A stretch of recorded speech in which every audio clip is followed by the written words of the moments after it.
Bien-aimés, bonjour. C'est sous un soleil magnifique que nous nous retrouvons aujourd'hui pour la livraison de cette révélation du jour, de ce diamant, de cette perle venue du Père et de Dieu le Père qui nous fait toujours du bien tous les jours. Et aujourd'hui encore, sa bonté n'a pas fait défaut. Nous sommes exactement au château de Versailles, là où Louis XIV a, a passé du bon temps et a dirigé la société. Nous sommes ici dans ce merveilleux cadre du château de Versailles. C'est notre visite du jour et nous avons bien sûr voulu vous en faire profiter. Mais pas profiter comme ça là, d'une manière passive, non, d'une manière active. Venez, nous allons parler de ce que j'appelle, à l'image du château de Versailles, l'intitulé « Une grande destinée » ne veut pas dire persécution. Parce que dans les milieux des croyants, des chrétiens, beaucoup d'enseignements erronés, inexacts, mélangés, attestent ça et là. Et nous aussi, on a été trempés à l'époque. On a baigné dans ce vent-là, dans cette bouillabaisse-là qui nous a laissé croire pendant un bon moment que devenir enfant de Dieu, que si quelqu'un a une grande destinée, il fallait qu'il souffre. Non. La Bible déclare, Osée chapitre 4, verset 6, « Mon peuple périt faute de connaissance ». Un enfant de Dieu n'a pas à souffrir. Évangile de Jean, chapitre 11, verset 50, c'est Caïphe, un chef des Juifs, qui dit à tout le monde que vous êtes dans l'erreur. Vous n'avez pas à souffrir. Vaut mieux qu'un seul du peuple souffre pour que tout le monde soit dans la joie, la paix, la vie abondante. Jean chapitre 10, verset 10, la vie éternelle.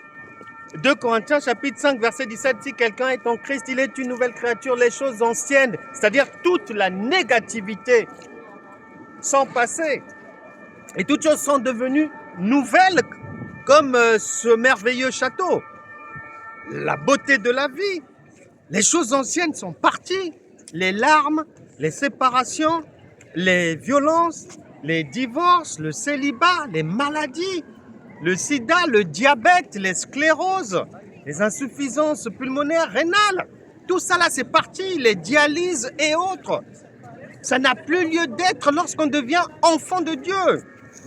Et dans le psaume 82, verset 6, il est dit que j'avais déjà dit, c'est l'Éternel qui parle, que vous êtes des dieux. Vous êtes des fils du grand roi.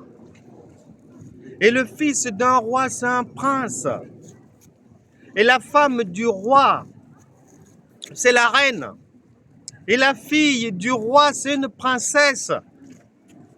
Bien-aimée dans le Seigneur, à partir d'aujourd'hui, rejette, refute l'idée. Et c'est pour ça que nous nous sommes déplacés ici, au château de Versailles, pour que tu saisisses une bonne fois pour toute la vie, en rejetant la mort, de la fausseté, ta destinée dans le Seigneur. Quand tu nous rejoins dans le royaume de Dieu, c'est celle-ci. C'est la vie de château. C'est la joie, la paix, la justice, le repos. Venez à moi, vous tous qui êtes fatigués et chargés, et je vous donnerai du repos. C'est ce que le Seigneur a dit. Et il a ajouté, la parole de Dieu ajoute en Romains chapitre 8, verset 17, que lorsque tu nous rejoins dans notre royaume, dans la royauté comme celle-ci, eh ben, tu deviens héritier de Dieu et co-héritier de Christ. Où sont les larmes alors? Dans tout ce décorum-là, il n'y a plus de larmes. Tu dois sortir à partir d'aujourd'hui de la fausse croyance, des faux enseignements. Parce que l'apôtre Pierre a dit, tant que tu croiras à des poubelles, à des niaiseries, à des faussetés, ça là, la vie de château, la vie du grand roi Louis XIV, tu n'auras pas ça. Car il est écrit, chacun est esclave de ce qui a triomphé de lui. C'est-à-dire, tu mangeras ce que ton cœur a accepté. Si ton cœur, si les enseignements que tu as reçus t'ont convaincu que oui, ma sœur, laisse tomber, tu as prié, tu as jeûné, la guérison ne vient pas, laisse tomber, c'est pas la peine. Ça veut dire que Dieu t'aime avec ta maladie. Mais l'essentiel, il y a déjà le salut de ton âme est sauvée. Laisse, Dieu t'aime déjà, reste dans le diabète, reste dans le sida, reste avec la maladie. Si ton cœur a accepté ces poubelles-là, ces enseignements poubelles, enseignements taco, enseignements fumés, c'est ce que tu auras toute la vie. Mais ce n'est pas la pensée du Seigneur. Et c'est pour cela que je me suis déplacé pour te faire entendre raison à travers cette visite du château de Versailles pour que tu comprennes ce que veut dire devenir enfant de Dieu. Ça veut dire ça, la vie de château. C'est écrit dans Apocalypse. Les prophètes l'ont dit, les apôtres l'ont répété. Et le Seigneur Jésus-Christ lui-même, Jean chapitre 10, verset 34, il avait déjà dit que vous êtes des dieux. Alors pourquoi encore être dans les larmes? Pourquoi encore être dans les larmes? Pour que tu comprennes, beaucoup d'enseignants, beaucoup de prophétesses, beaucoup d'anciens, de bergers, beaucoup dans le Seigneur ne comprennent pas les Écritures.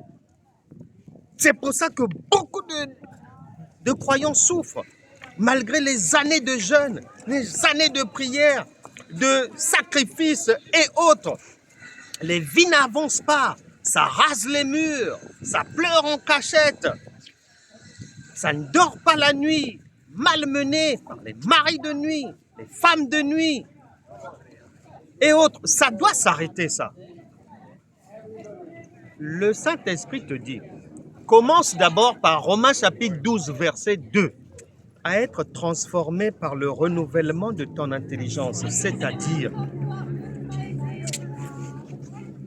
avoir la perception authentique, fidèle de Dieu, d'un Dieu qui est amour, d'un Dieu qui est bon, un Dieu qui ne nous fait pas du mal, un Dieu qui nous reçoit pour nous faire du bien, un Dieu qui nous a déjà tout donné. Nous sommes déjà héritiers de Dieu et co-héritiers de Christ.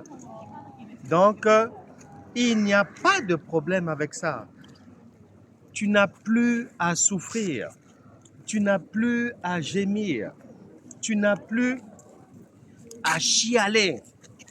Arrête de souffrir dans des jeûnes et prières stupides.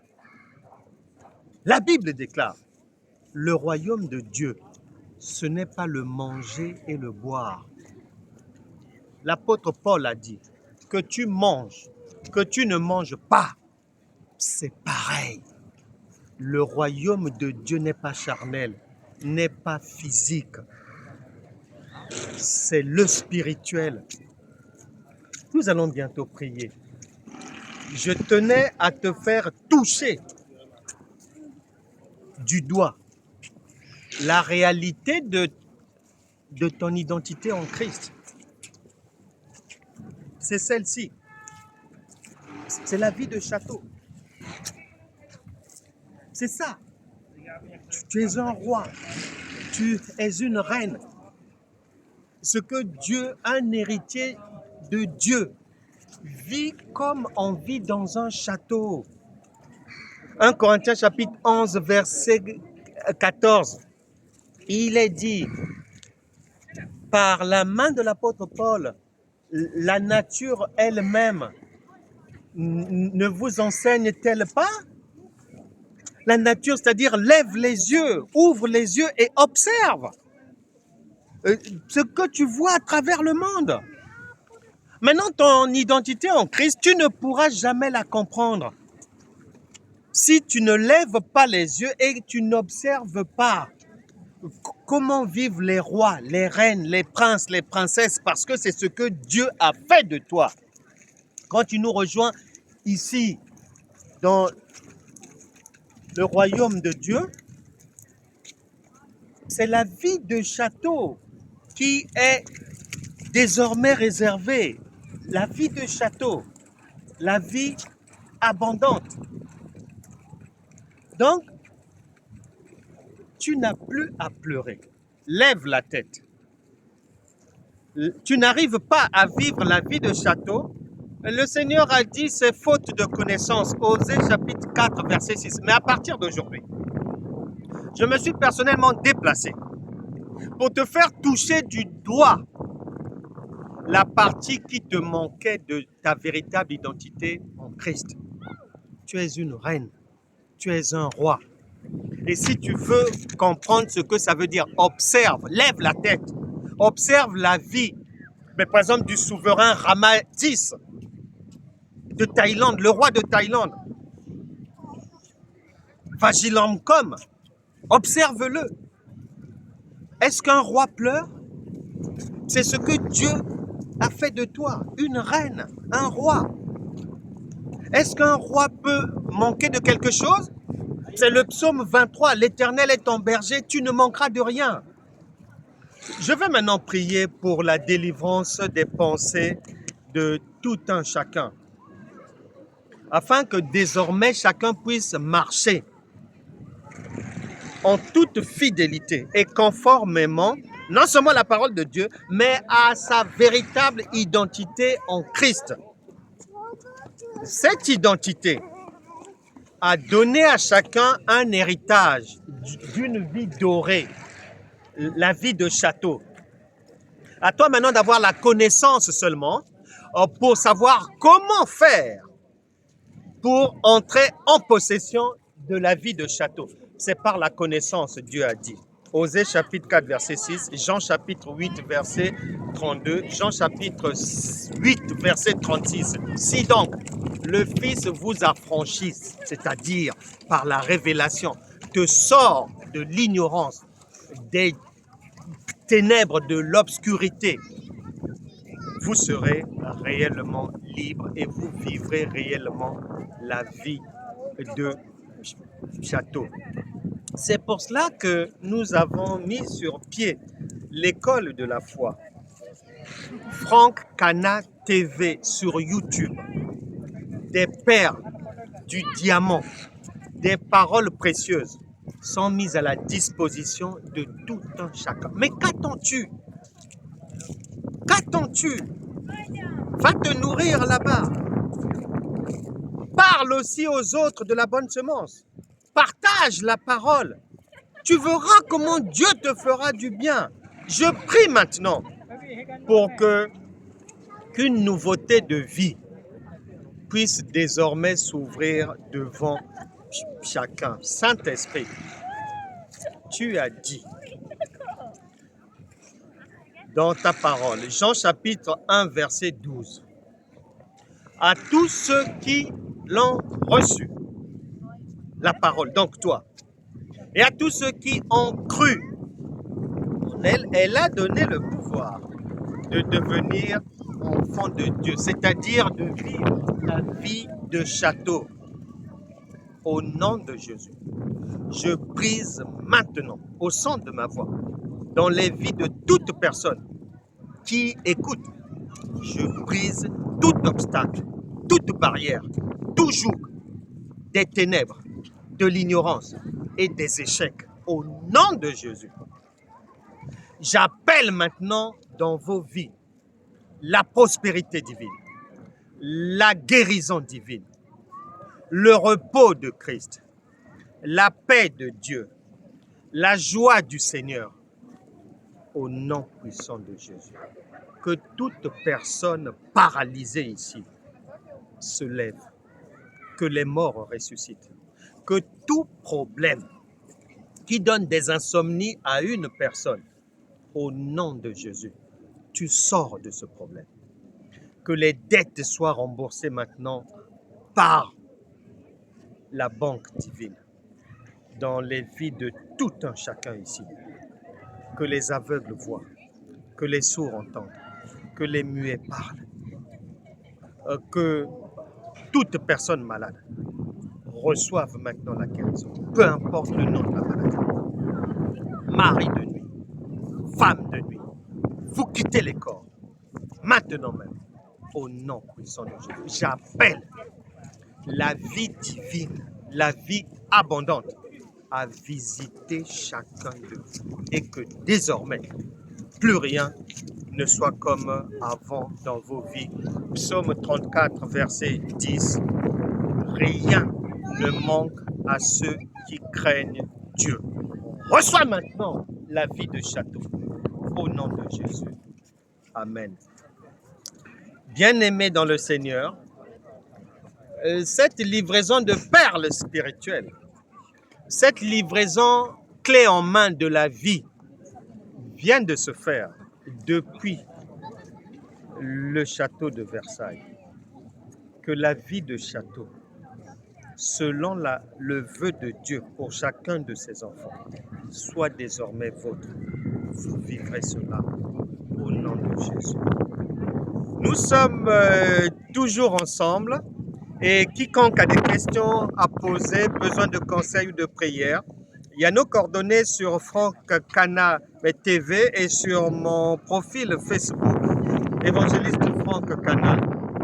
Nous vous embrassons, nous vous bénissons depuis le château de Versailles ici et nous vous envoyons le soleil venant du Dieu Tout-Puissant et de celui qui était là, le roi soleil. Recevez ce soleil, nous vous aimons beaucoup. On se retrouvera demain pour une autre livraison spirituelle. Nous poursuivons maintenant notre visite royale. À demain.